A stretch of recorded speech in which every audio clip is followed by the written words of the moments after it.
आया फोन दोबारा टेंशन लगी है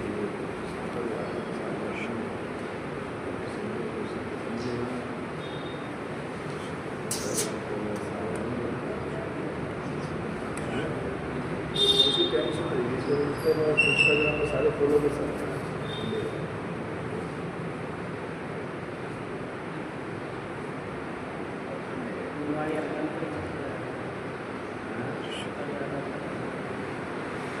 पानी की बोतल आई